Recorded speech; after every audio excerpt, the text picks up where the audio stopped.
Hello gamers. Today we are playing Kentucky Route Zero.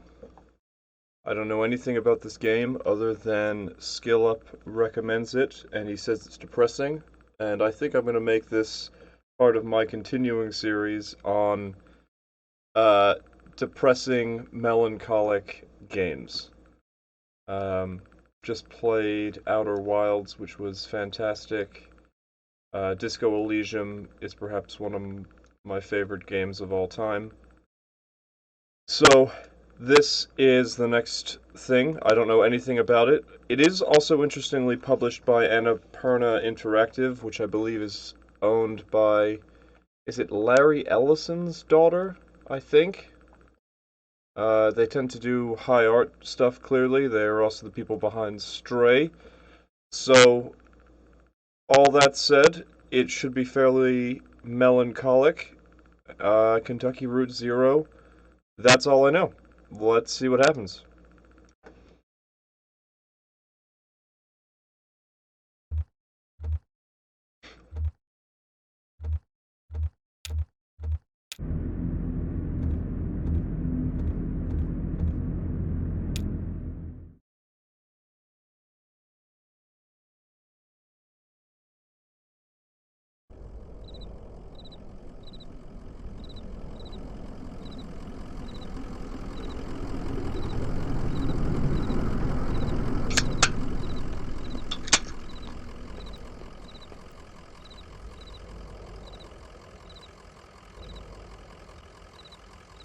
An old hound in a straw hat. Both have seen better days.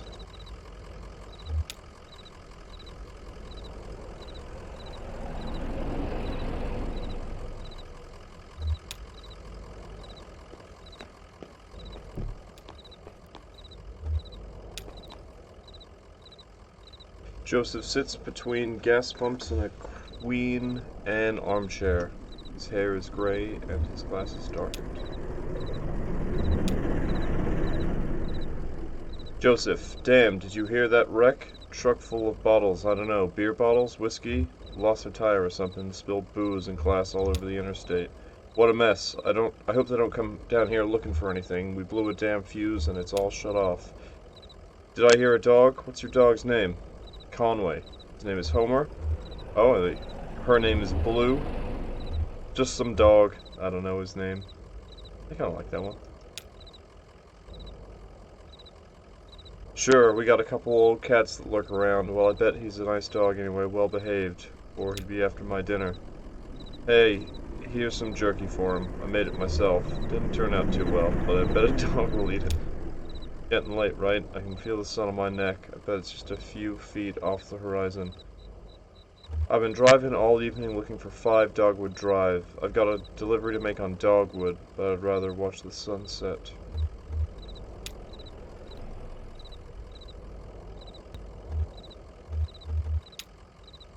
What's your rhythm like? Oh, I just like to listen to the TV. I used to do a lot of poetry on the computer, but I don't have the ear for it lately. Listen, you and your dog would have been driving up and down 65 all night. Dogwood Drive is on the other side of, well, to get there you've got to take the Zero. The Zero is a tough route to find, but you can use my computer to look up the directions. You have to head down into the basement and reset the circuit breaker first. I'll be happy to have those whining lights back up anyway. It's too damn quiet out here. The basement door is back there in the office. Appreciate your help, friend. Oh, and here, take this lamp. It gets dark.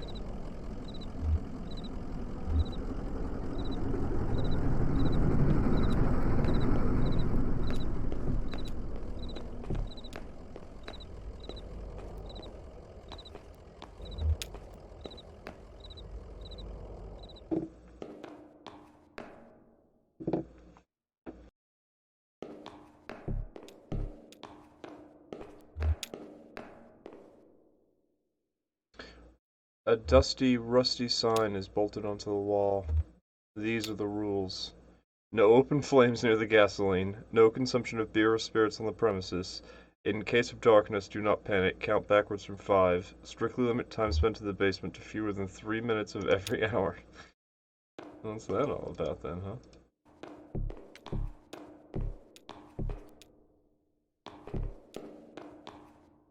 basement, people. Emily, Ben, and Bob sit in folding chairs behind a worn card table. Papers, oddly shaped dice, and highway maps cover the tabletop.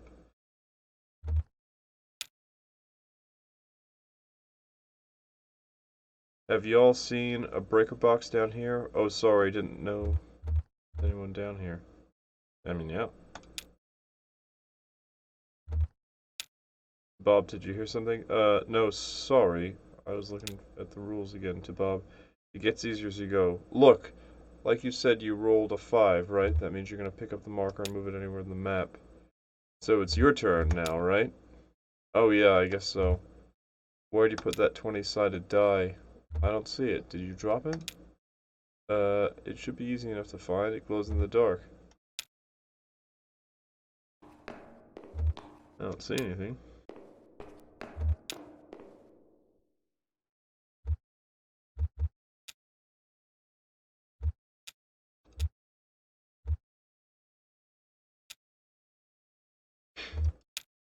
Okay, well, I think it must have... Yeah, there you go. Conway picks up the glowing 20-sided die and inspects it. The number 5 is facing up. It's just a small piece of plastic, but it has a reassuring, almost comforting weight. He places the object in his jacket pocket.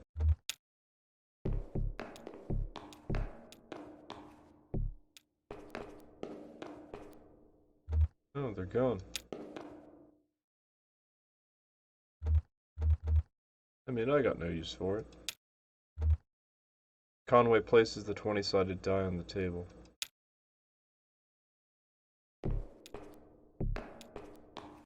Okay, breaker.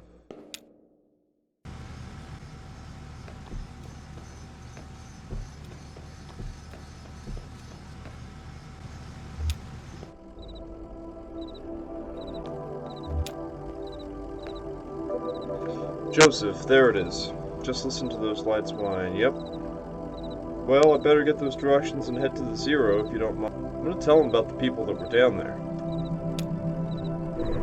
In the basement? No, I don't think so. Maybe the lamplight was playing tricks on you, huh? Well, strange things happen underground, especially in the dark. So, computers in the office. You're looking for Marquez.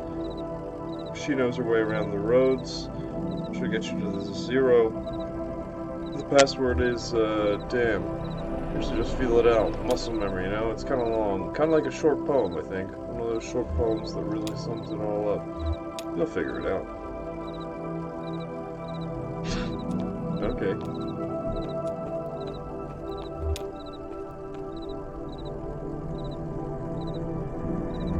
Conway taps a key, waking the computer from its reverie.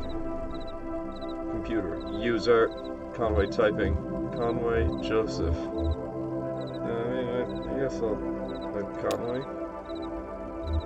Computer. User Conway is not real. User. Conway typing. Conway Joseph. I guess I'll try Joseph now. Password. Wheels slide loose. The stars drop away. I talk and listen to him talking. I like I talk and listen to him talking. Conway typing. Nobody saw the accident, or the moon throbs, or it's late. It's late. You just breathe road, the lights whine. It will only get later. It will only get later. Password accepted. Joseph shouting. How's it going in there? Figuring it all out? Sure you are.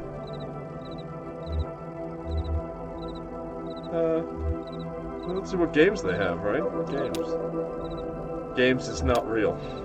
I mean, we shouldn't snoop, but I mean, I guess we'll find out.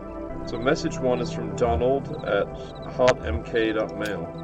Fragments dim of lovely forms. Message, Joseph, I know it's been a while and I know you're still sore, but there's a whole world in here, and we need your help to unmask it. Yes, the caves are cold and damp, and we are old and lame. Never mind, I can't remember why I even started writing this. I miss those days in the lab with you and our dear Lula. Maybe you found your own Xanadu.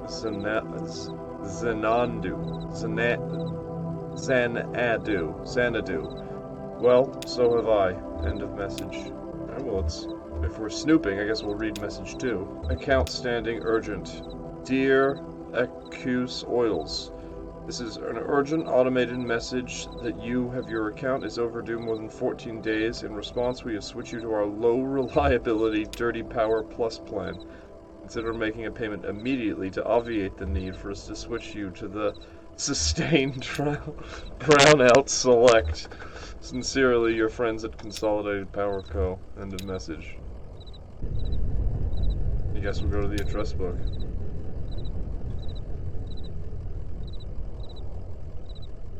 I mean, we're looking for Marquez. Head northeast on 65 and turn left as soon as you see the ugly tree that's always on fire. Look for the barn at the base of the mountain there. Can't miss it. Got it? Out there on Macando somewhere, right? Yeah, that's it. Hey, look, while you were down there, I loaded that old TV of mine into your truck. I borrowed that thing from Weaver Marquez a number of years ago. Now the power's all weird over here. I can't pick up anything but static and public access anyway. She was always more of a reader, but maybe she wanted it back. It's a nice TV. See if we can talk to him about his, Nope, doesn't want to talk about his power, I guess. But let's talk to the dog. How's it going, old man? Take it easy, old man. That's gotta be. Give him a treat. Here's some jerky from the gas station a bit. I guess he's a bit odd. Nah, he's alright. Guess I'll ask the dog. That seems like they're really on the rocks. So we get in the truck. We head back into the night. We gotta go down 65 until we see an ugly tree, as far as I'm aware. I think it was like northeast. Did I write that down? No. Oh, there's the burning tree. There we go. Marquez Farmhouse. Guess we'll look at the lamp. Street lamp lights the base of the dusty path leading up the hill. Looks like our dog wants to talk, but I got things to do, so I'm off. Graveyard. Family graveyard is set off to the side of the house. Headstones are inscribed with the surnames of the unfortunate. Nowakowski, Padilla, Marquez.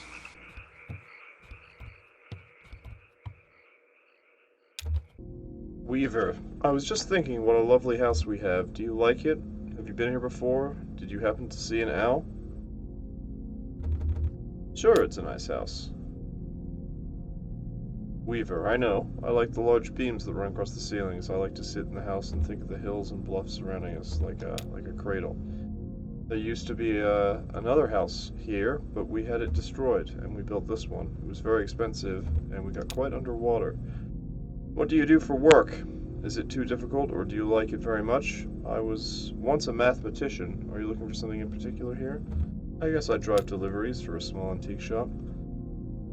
I believe it's hard times for a small antique shop, Weaver says. It's hard times everywhere. Even out here on our little farm, my parents stopped paying the bank a while back. I shouldn't even be here, but I just stayed. I have some notebooks. I'm only a little bored. I might prefer to watch TV occasionally. Actually, I have a TV here I think belongs to you.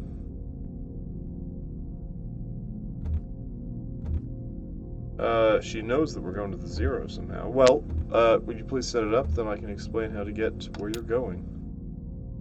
Guess we'll set up the TV. Weaver, that's not how it's supposed to look. You've made a mistake setting it up. Is it a foreign object to you? Which of your parents was it who wouldn't allow you to watch television? I mean, I know how to set up a TV.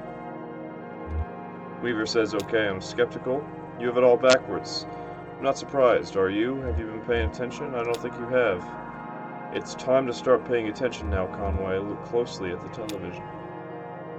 I'll take a look at the TV. I think I set it up right. I know my way around a TV. I mean, I'm curious what she keeps out in the barn. Used to be tools and feed, then books. Now I think it's mostly spiders. TV's picking up the wrong signal. My cousin Shannon would know more about it. She fixes TVs for a living. Well, she used to. But the new models are giving her some trouble. So, I really just need to get to the Zero. I mean, I'll ask about the cousin. Your cousin? That's my father's brother's daughter, Shannon. We're about the same age. Well, we used to be. She's older now. He has a workshop up north a ways by the lake, right where Peonia and Wax roads meet. I think I'm gonna have to remember this stuff. She has a workshop up north a ways by the lake. Okay. So to get to the Zero, it's pretty easy. Get back on 65 heading north, then take the first right after the Artificial Limb Factory. From there, your arrival at the Zero is basically inevitable. Nice to know you, Conway. Keep your eyes open, especially in the dark. Alright, well that's a little weird. I totally forget the directions to her cousin. It'd be nice if there was a notebook. I mean, I guess I could write this stuff down, but it's just so unlike me. And again, she spookily disappears. This is a disused wood-burning stove is set up in the ash-dusted corner of the room. It's cold to the touch. Okay. Play with the sink, I guess. An abandoned spiderweb stretches across the bottom of the saucepan. His skillet is seasoned with dust. Alright, well, looks like I might be a little crazy. Yeah, I think the graveyard made it evident that she had died years ago. Okay, up north a ways by the lake, right where Peona... Yes, this game does look spooky, and happy to see you here. All I know about it... all I know about it is it's kind of like depressing Americana. And I think that's my mood, so just see what it's like. I think we're gonna go to Shannon's workshop, up north a ways by the lake, right where Peonia and Wax Road meet. Right. Okay, up north a ways, I guess. I mean, I guess we'll take up. I don't want to go to the I don't think. No. A creek runs along the side of the highway and then turns into a dirty brick building. A grinding drone from within the building is faintly audible from the interstate. Floodlights illuminate the smokestacks. At the edge of the building's parking lot, a large sign, partly obscured by trees, reads, Mara Artificial Limb Factory. Okay, well that's the Artificial Limb Factory. But I think at present, I'm interested in where Pinoa and Wax something or another meet. Let's see. Oh, I can go this way. Oh, I guess not. Oh, this is Priceville. Frenchman Knob Road. Raider Hill. Cub Run. Guess we'll keep exploring a little bit. Guitar player there. A young man in a gray-stained clothes sits by the side of the road. He is playing a worn guitar. To his left is a blue mug, and to his right a weathered dog. Conway stands and listens. The young man strums absently on the guitar, hums tunelessly, and occasionally mumbles a word. Oh, he's getting $1 in the cup. You better believe it. The young man stops playing, pulls the wet dollar bill out of his whiskey, and hands it back to Cub. This is Cub Run. Priceville Road. Isn't there a field notes? Up north a ways by the lake, right where... Okay. I guess we're looking for a lake. And this kind of looks like a lake, I guess. Bait shop. Okay, here we are. The Big Bait and Tackle Shop. She fixes TVs. Sick. Conway pulls into the bait shop parking lot. Vaulted above the road on a thin steel bar, a handwritten sign reads, Live bait, minnows, small and also large for stripers, night crawlers, chips, and beer. A green flyer hangs loosely from a bit of masking tape at eye level. The shop's right, a dirt parking lot sprawls unevenly into grass and then eventually trees. The bait shop is open. We'll read the flyer first. We want to get the situation. Computer printed type in bold font surrounds a clip art illustration of a TV set. The TV set has eyes, arms, and legs. Its shoulders are slouched. On the screen is a cartoon expression of exhausted nausea. A hot water bottle rests against the wire antenna. TV repair. No model too old. Inquire within. We do not sell digital converter boxes. Alright. Let's go take a look. Narrow aisles crowded with lore, reels, rods, and snacks divide the shop lengthwise from the entrance to the cashier's counter. The left wall is lined with churning tanks of water. We're just going in. A wiry cashier stands behind the register, preoccupied with a Sudoku puzzle. Okay, well, we're going to get right to it. We're going to ask about Shannon Marquez's workshop. A handwritten sign on the door says, TV repairs by appointment, consult with cashier. The cashier knocks a few times on the door and waits, occasionally glancing at his puzzle. After a few moments with no answer, he notices a smaller note written on the sign, reads it, then points it out to Conway. This guy's being a little mean, but we'll read the note. Weaver, I got your message. Have left for the old mine. Don't know if I will see you there or what. Ready either way, Shannon. I guess we'll ask about the game. Cashier switches. Oh, so this is a bait and tackle shop that also repairs TVs. The cashier switches on the radio. An AM sports broadcast is playing, but Conway can't be sure if it's meant to answer or drown out his questions. Conway approaches the tanks. The 3 metal tanks aren't labeled, and the water is too agitated to get a clear view of what's inside each one. The contents of the first tank are vaguely gray, the second is a muddy pink, the third is clear, but shiny silver flecks occasionally flash along its surface. So let's take a look at the tank.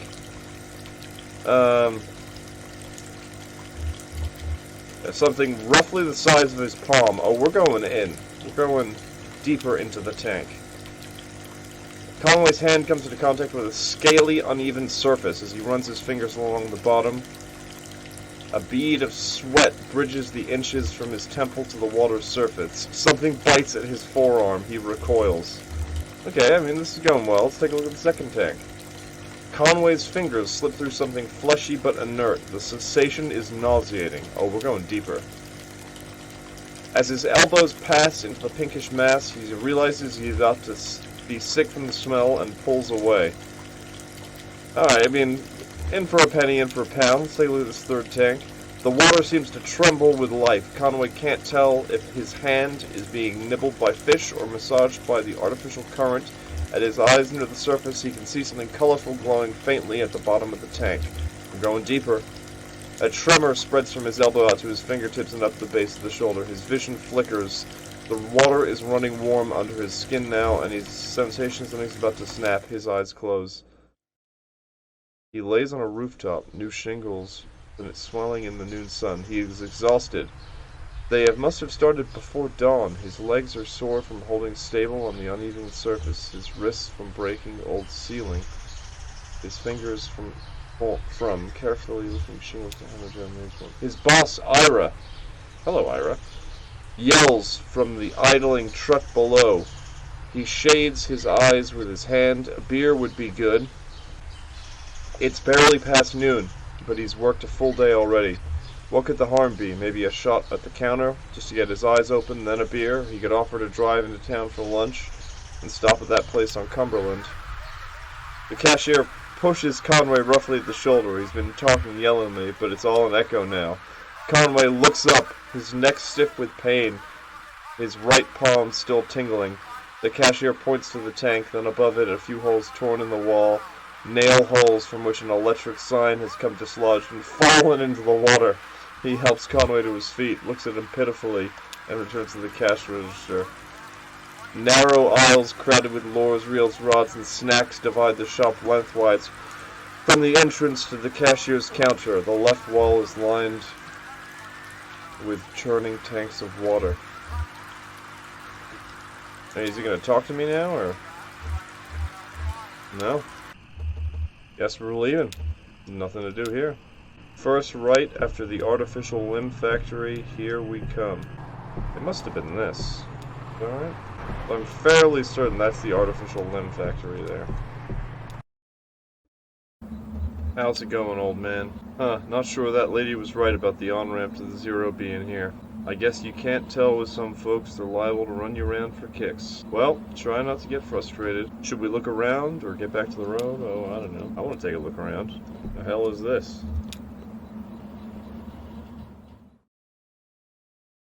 Shannon speaks into the large brick cell phone up to her ear. No, it's fine. I'll figure it out. I guess you can't kick me out for another week or two. Cut this short. Just never mind. So now we're Shannon. Excuse me, ma'am. Saw the light was on, and I'm looking for an on-ramp to... Are you here to kick me off the property? Do you believe in ghosts? Let's go for the cryptic one, I guess. Do you believe in ghosts? Well, let's see. I do believe a place can be haunted, if that's what you mean. What about a person? Can a person be haunted? Let's ask that. I like that. Sure, I guess a person could. Sometimes I feel haunted myself. Shannon, what haunts you? Conway, bad decisions, I guess. Wasted youth. Well, look. Here's what it is. I drive deliveries for a shop called Lisette's Antiques, and I'm trying to finish this job. What kind of stuff are you hauling? Antiques, good stuff. Lisette has a sharp eye for the little good it's done her lately. You know, it's just one recession after another. Everyone's selling their old stuff cheap, but nobody's really buying. I had delivery for 5 Dogwood Drive, and I can't remember ever seeing that address before. Now I heard I need to take a highway called the Zero. So I met this young lady named Weaver Marquez, and she sent me this way, and so here I am. Uncommon kind of place for an on-ramp, but that's what's been like so far anyway with... That's about this Weaver Marquez. So you saw her tonight. I know Weaver. She's my cousin. I'm Shannon Marquez. Oh, you're the one that fixes television. That's right. Did she tell you that too? Of course she did. Weaver doesn't lie. One time when we were younger, she told me my dad had been in a terrible car wreck. There was crushed metal everywhere, and we'd be hearing it echo through the house for years, she said. I was very upset, crying, and then my dad walked in the door, just come back from a trip to the junkyard collecting scrap metal to fashion into wind chimes. I was angry, but she said it wasn't a joke, and it wasn't a lie. At that time I thought she meant it as a riddle or a puzzle. But Weaver's not a puzzle, she's a mystery. Well, I guess I'm wondering what she's doing down here. I talked to Weaver earlier this evening, too, or anyway, she talked to me. It's hard to tell if she's listening sometimes. Weaver told me I had to come down here to the old Elkhorn mine. She'd said I'd find something I've been looking for.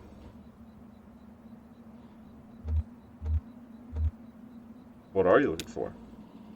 Not exactly sure. I have a few ideas. I'll know it when I see it. Not such a bad thing, you showing up now. All told, I'd rather not go down there alone. Your dog should stay up here, though. There's no real place for a dog. This is an old mine. It runs pretty deep and tangled. We're going to go down into it, find your on-ramp or whatever else. Better keep your bearings. I got some gear to measure conductivity, frequency response, stuff like that. Maybe we can find a way to put a signal out ahead, do some analysis, and figure out what kind of topology we're against. Sure, let's take a look around. Shannon says that runs into the mine's PA system. Do you think it still works? Only one way to find out. Alright, give it a whirl. Is anybody down there? Nothing. Oh, there's no power. Yeah, okay. Even when this old mine was up and running, it was tricky to keep stuff powered. You know, the miners used to have to pay just to run the fans and the lights. Yeah, they got paid in these shitty plastic tokens, coal script, you know? And if you want to run the fans for a bit to clear air up, well, you have to put a token in. My parents used to work here, so did Weaver's parents. I guess a lot of folks' parents worked here. Can we power it up?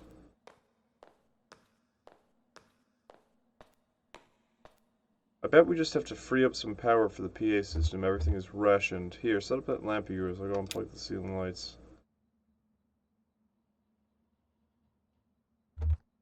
Tries to think of something clever to say.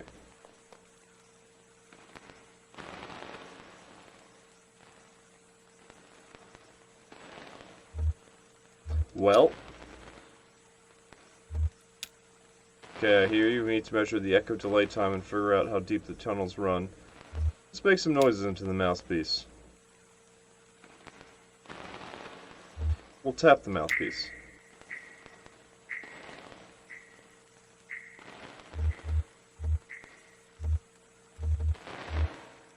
We'll knock on the table. We will whistle.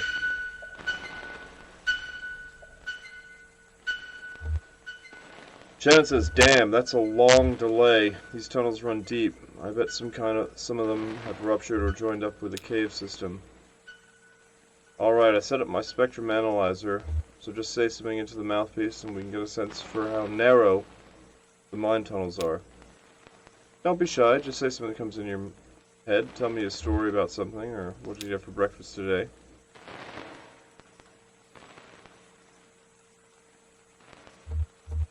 Here's a story. I used to work doing roof repair. My boss got a real big job out in Louisville. It seemed like a big project, but doable. But I was too hungover and we ran late.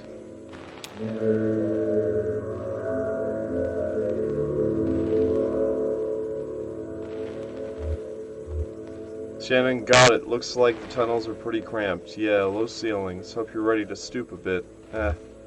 Probably used to it. One more test. We just need to know if the air is breathable, or if it's too thin or too dense. Just sit real close to the mouthpiece and breathe. I'll measure the resonance of your breath with the air in the tunnels. Just try to relax. Try to breathe naturally. Conway breathes and thinks about the road.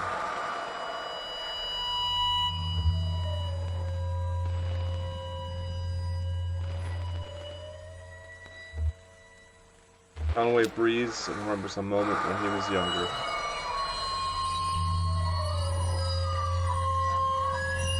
Conway breathes and visualizes a cold drink.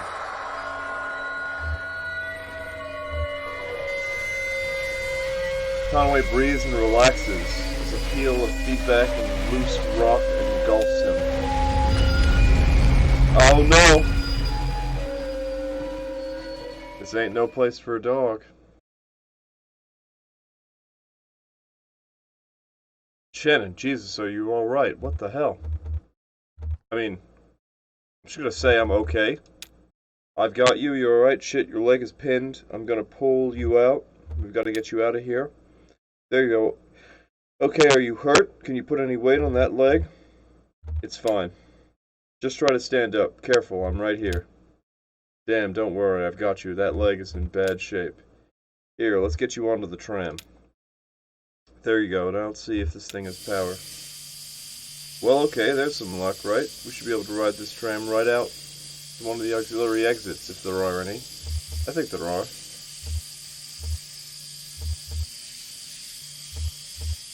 I can walk. No way, you need to stay off that leg or you'll do more damage. We'll just find the exit and then figure out what to do from there. That's our first priority. So, the controls are over on your side. Let's get moving. Oh, here we are. This may be hard to believe. It's hard for me to believe myself. This whole branch was underwater last I heard. Is it safe? I guess so. Looks like they finally drained it, or maybe it just drained off on its own. The water came in pretty fast, and a lot of folks got trapped in the tunnels. I only heard parts of how it went from there, sanitized for the bereaved. You know how these big companies are. But there was gossip too. The trap miners couldn't get the pumps going because the power was rationed, so they shut all the lights off. And even then it wasn't enough. So I guess it was dark when You lost some people down there, didn't you? We all lost people down here. Well, not all of us, but most of us. It doesn't matter now. Look, this old turntable is still wired up. The controls are dead, but I can use my signal generator to switch tracks. The water hasn't damaged it too much, or we can just keep heading down this tunnel. All this junk hanging up around the turntables from the company store, just junk, you know?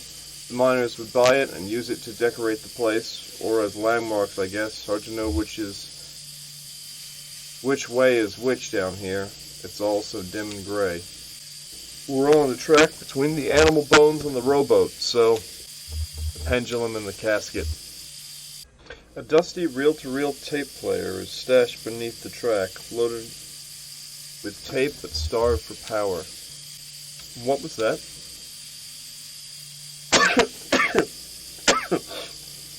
Excuse me. Look, there's a tape player down there, one of those old reel-to-reel setups. When this mine was active, a couple of music archivists spent time here recording miners' songs. Really academic, ivory tower types. None of the miners really talked to them much. So they stayed at the margins, observed, took notes, and then sometimes they'd get someone on a lunch break to sing into their microphone. Then I guess the power company got some kind of interest in the project and gave the archivists some coal script tokens to pay the miners for their songs. Happened to the archivists. They got out. When the flood came, they left. Well, it seems like when you turn the power off to your thing, it goes there. It also seems like this is the end of the road. Yeah.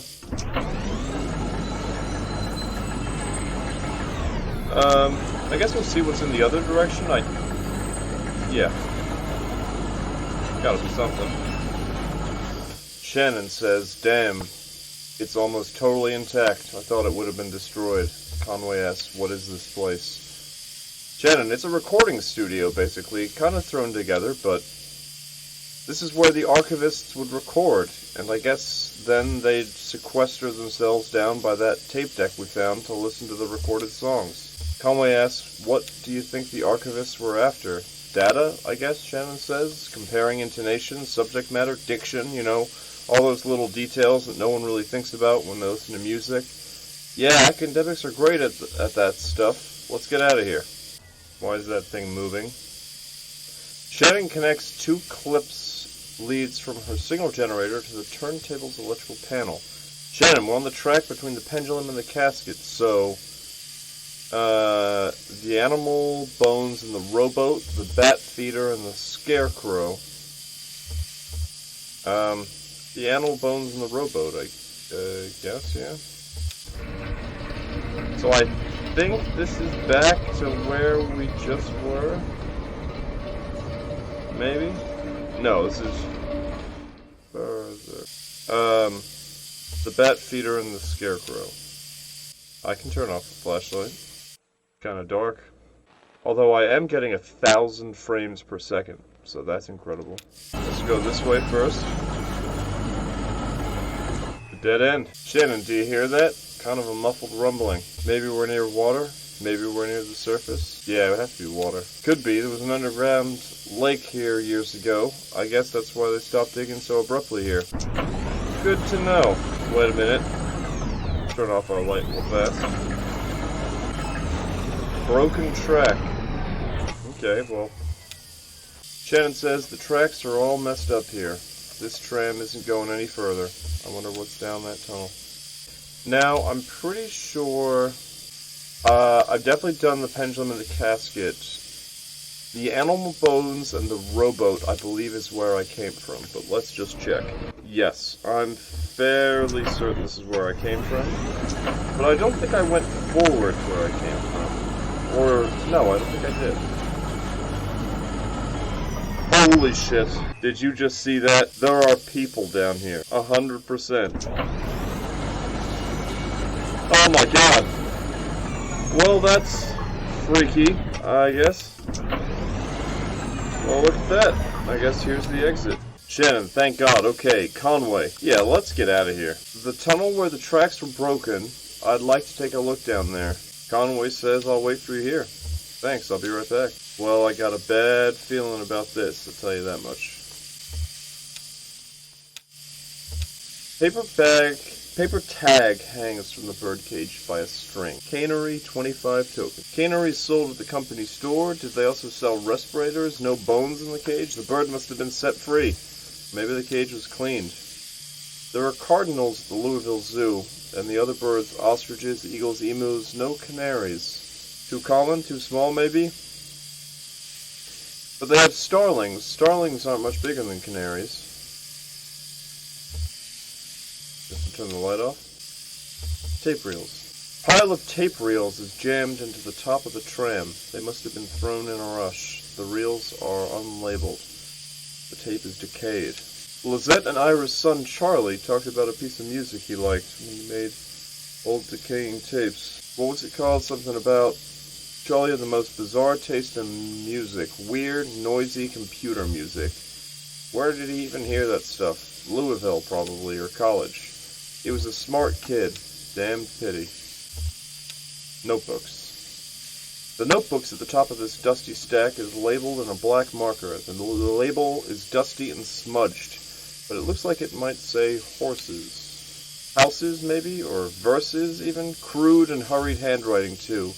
Lizette has immaculate handwriting, pristine and measured cursive, never a stray mark. For the last several months, she filled out the receipts for each order, since that young couple complained about the handwriting on the order slip.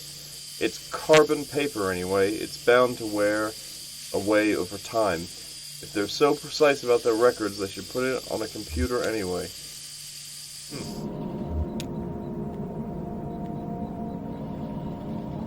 The cramped shack is lined with wooden shelves. Dusty stacks of tape reels and notebooks crowd the room, but a bit of moonlight filters through a window near the ceiling. On a small desk in the middle of the room lay 3 notebooks.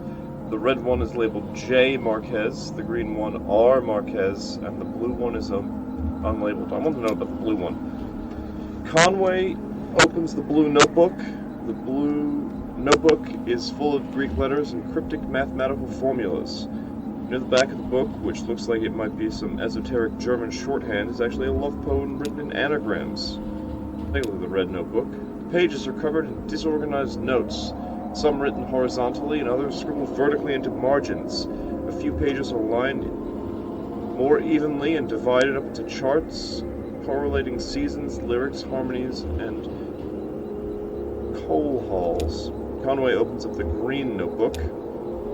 On each page is a delicately rendered charcoal drawing. Most are portraits of rugged faces. Near the middle of the book, there are a few drawings of a young girl in a miner's helmet. She plays along the minecart tracks, collecting pieces of, oh yeah, this place.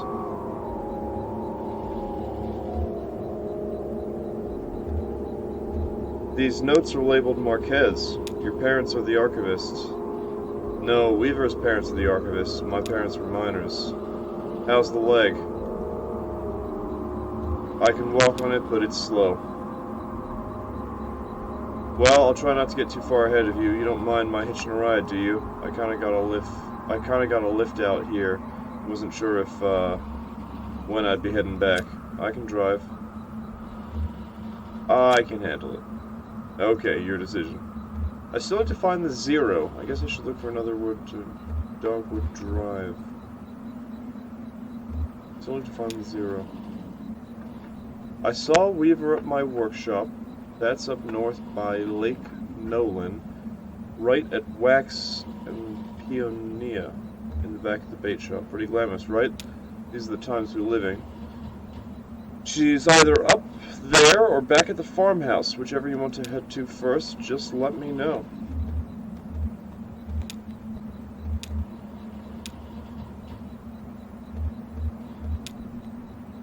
Let's talk to our dog. Old man, this is Shannon.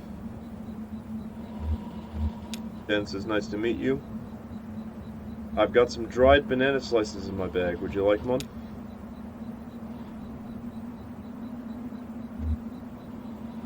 Take care of your old friend here, and there's more where that came from.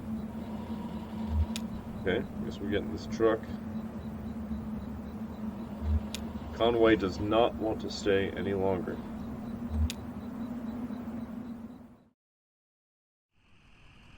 Okay, let's read our notebook here. Okay, well I guess we'll go back to the workshop.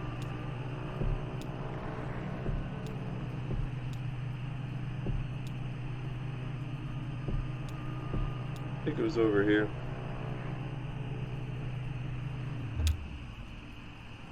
Conway and Shannon pull into the bait shop parking lot. Vaulted above the road on a thin steel bar, a handwritten sign reads, "Live bait, minnows small and also large." Yeah, we know.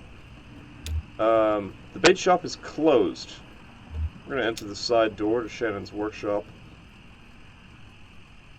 The walls are lined with cheap metal shelves, loaded precariously with vacuum tubes, awkwardly shaped metal casings, and coffee cans full of electronic components. Shannon leads Conway to the back of the room, where a few TV sets in various states of disassembly are set up on a rough wooden table. She flips the switch on the power strip they're all plugged into, and the TV sets tremble to life. In real life, I'd probably watch the TV sets, but I guess we'll ask about Weaver. Shannon points to a small security monitor on the table. The image on the image is just black, but it seems to be fading slowly, almost imperceptibly between different shades of black. Shannon tweaks a few knobs on the side of the monitor, but the picture doesn't change. I guess we'll stare at it. The screen is a cavernous black. It hums and swells at the pace of the tide. Conway loses track of the workshop's walls. They could be inches away or miles. He is adrift on black water, traveling swiftly towards a rocky shore. There should be a lighthouse or a buoy by these rocks, but it's too dangerous. Shannon switches off the power strip. Weaver is not here. What? An airplane, huh? Two shirtless, shoeless men push a light aircraft along the highway. Occasionally, one or the other slips a bit on the sweating asphalt, or stops to pull back his hair. The men are nearly broken. The rubber is almost worn away. Soon these men will be dragging this airplane.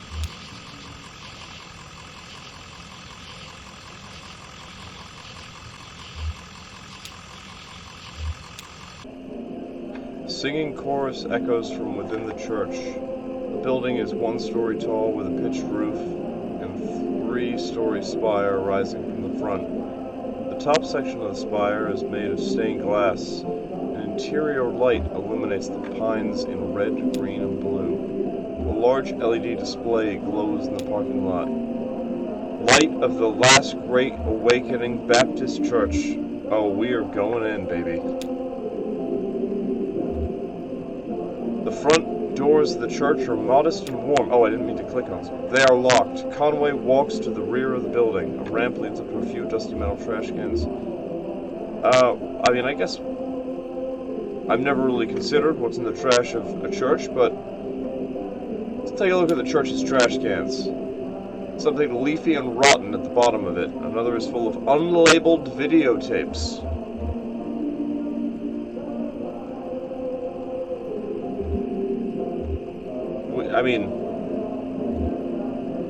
We shouldn't be shady. We should go in through the front.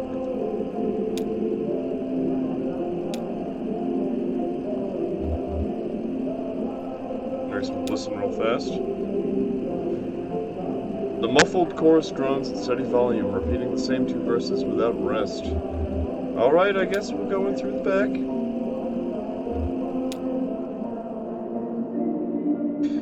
Conway pushes open the back door. He finds himself in the kitchen lit by a buzzing fluorescent ceiling fixture.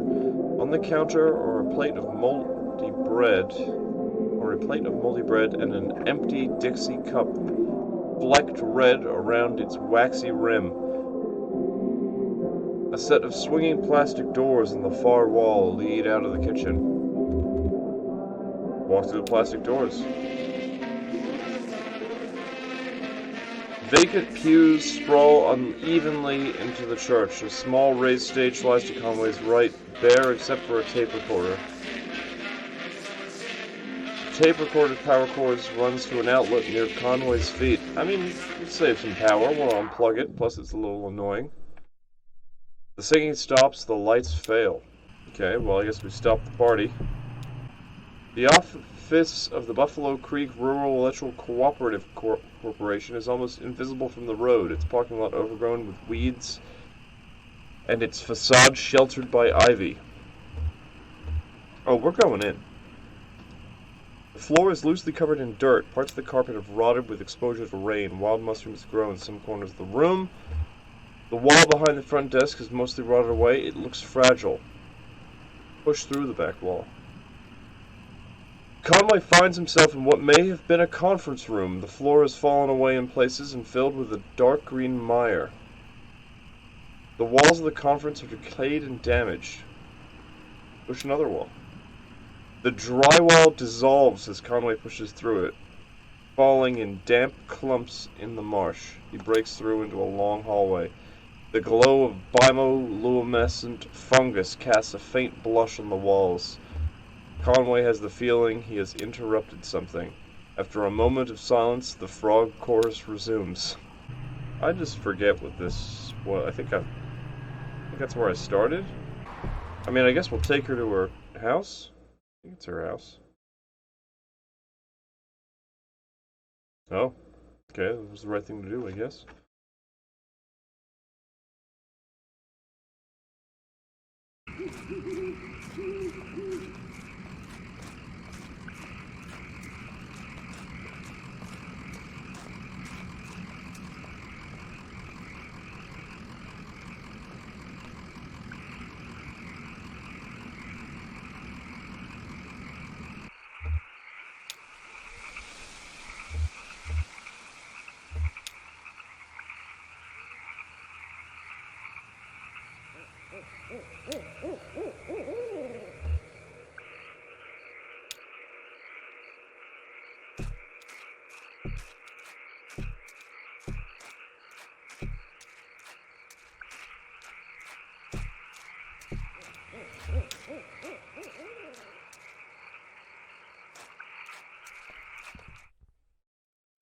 Shannon says, so this is where she was? Yeah, it makes sense. This is where Weaver and her parents lived. They took a bunch of loans, you know.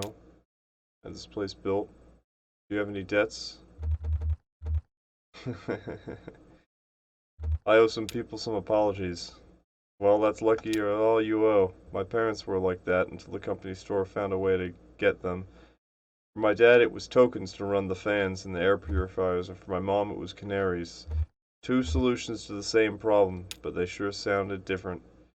Weaver had debt too, a lot of it, all tuition. She said she was a mathematician or something. She studied some esoteric stuff, something about using math to translate between Spanish and English. I think eventually Weaver put some of those math skills to work on all those red numbers in the family checkbook, and got a clear sense of just how hopeless their situation was. So she left. I guess she just drove away in the middle of the night, and they woke up in the morning and the car was gone, never came back until tonight. She seemed really focused on that old TV. Oh, that's not something you see every day. That old TV right there, well, that is a damned antique for you. I had a model like that in the shop once, but I had to sell it off to make rent. Most painful decision I ever made. Say, do you mind if I open it up? Looks like the dials are all corroded, and the screen is leaking light a bit. Come on, I bet Lizette would never forgive you for letting a specimen like that. I clicked the button before.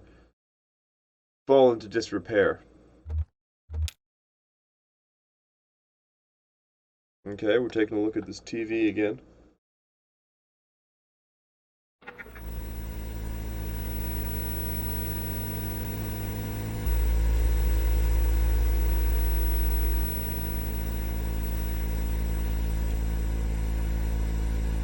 Shannon says, oh yeah, these tubes are all messed up. Looks like they've been in a swamp or a cave or something. There's moss growing on this one. That's okay, I have a few spares in my bag here. Here, I pulled this one out of an old computer monitor. Just need to recalibrate it a bit. Okay, that oughta. Should be seeing something. Are you seeing anything? Hey, that looks dangerous. A little bit to the left. Damn, okay.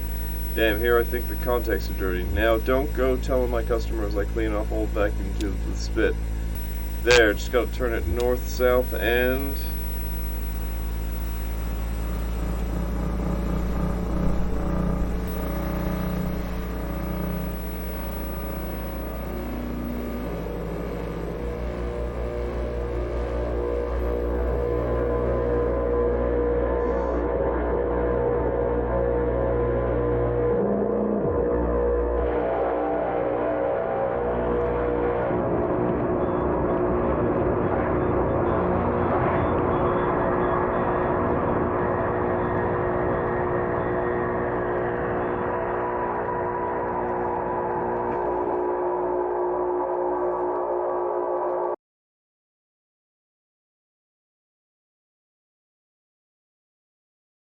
Everything is so nicely done.